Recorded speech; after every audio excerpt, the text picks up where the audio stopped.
Hi, friends.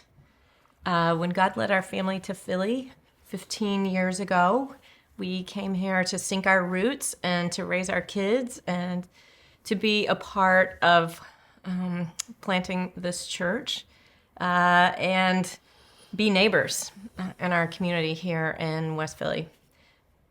Over that time, we've picked out our grave plots at the Woodlands and spent many evenings with many of you.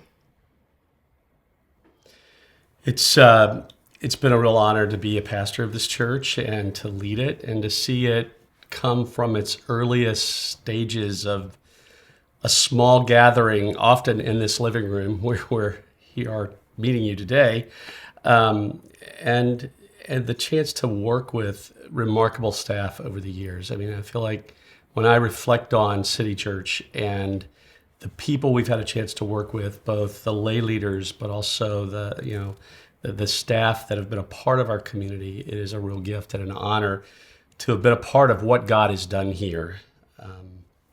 Yeah, we have felt very supportive and loved during our time here. It's really difficult to imagine ever feeling more grounded in a community or more cared for by a group of people.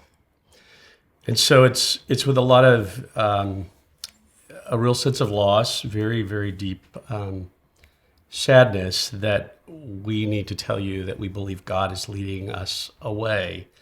This is a horrible format to have to convey such news. None of us expected COVID to linger this long, and we really wish that we were physically in a room together worshiping, and we were at the end of that time and sharing such vulnerable news.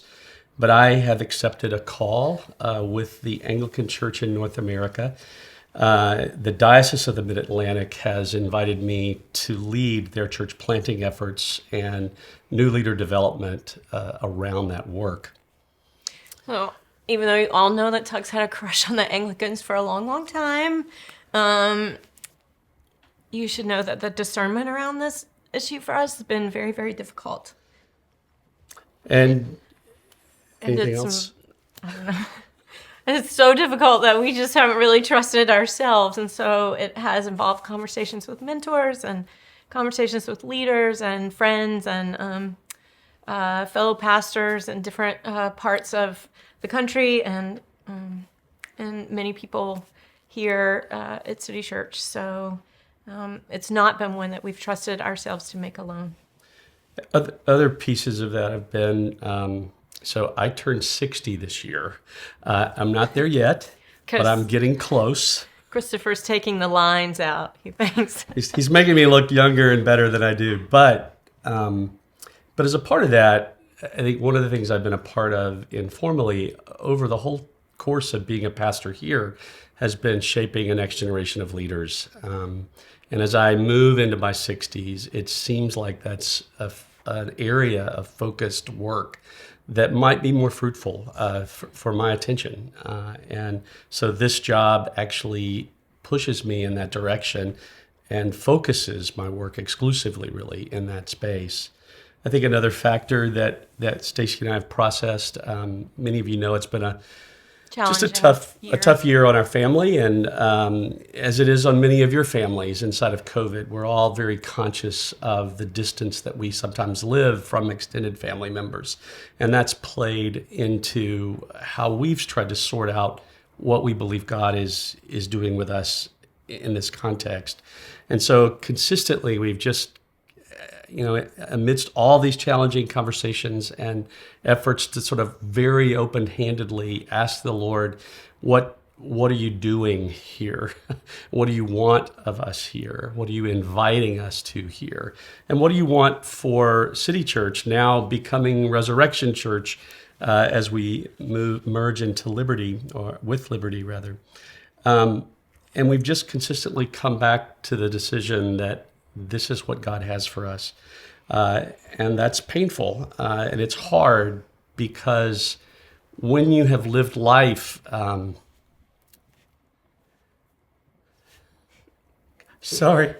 way we've lived life together, and the joy that we've shared in living life together, it's very, very difficult to break away and very, very difficult to imagine our lives in another place, in another context that doesn't involve you in the same way that it has in the past. So, so with a lot of sadness, we will be moving.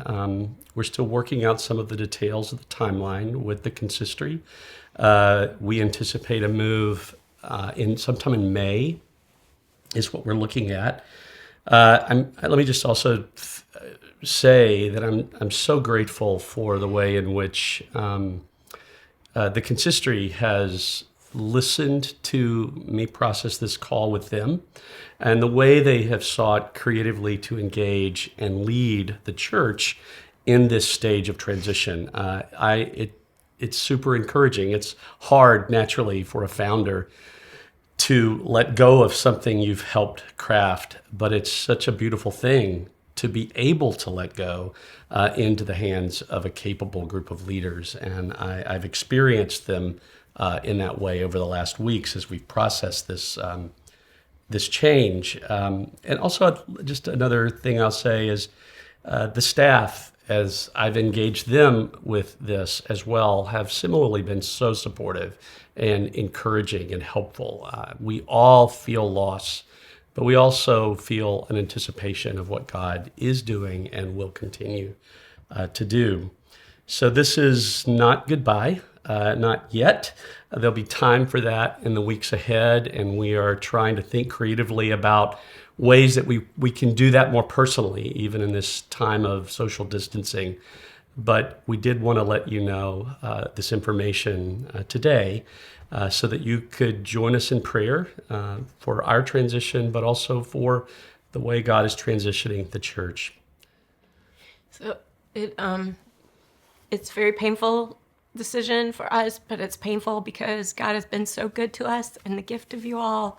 And so we enter into that with hope and his continued goodness, not only for us, but also for you, because we know he's not going to do something that's right or good for us and isn't good for you. And it's a loss for us not to be a part of that next thing, but we anticipate God's continued gracious use of you as a community and growth of you as people. And we're so grateful for the chance that we've had to be here with you. Thanks. Hi, my name is Matt Allison. I'm an elder here at Resurrection Church. And over the last few weeks, as I've been sitting with this news from Tuck and Stacy, I've kind of been going through all the emotions. Tuck's the only pastor I've known for most of my adult life. And so I've been feeling sadness. And I've been feeling, as someone who I love dearly, a lot of hopefulness for Tuck and Stacy in this next season of life.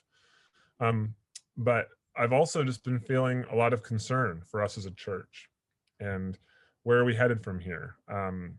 Particularly for those of us that have been at City Church for a long time. Tuck's been the only senior pastor in our church's history. So what will this next chapter look like? My name is Lindsay Kimball, and I am an elder from Liberty Church Center City. And I just want to share with you, I think, as I've heard this news and processed it over the last few weeks, the main thing I'm feeling is just the weight of all the changes we've gone through, both of our congregations really, but especially Liberty Center City over the last year and a half, as we've seen Jared resign and then started discerning the merger process. It has been a lot of change, and it's come in a season of this pandemic where we're really not able to gather together in person and support one another. So that's where I feel heavy for you as you hear this news. But we also have been working and discerning as a consistory what's next for us in this season at Resurrection. And we're excited to share with you some things this morning. Yeah, so Lindsay and I, along with Chris Messick and Donna Lee, have been serving the consistory as a transition team that over the last few weeks have been exploring what the next steps for our church should be.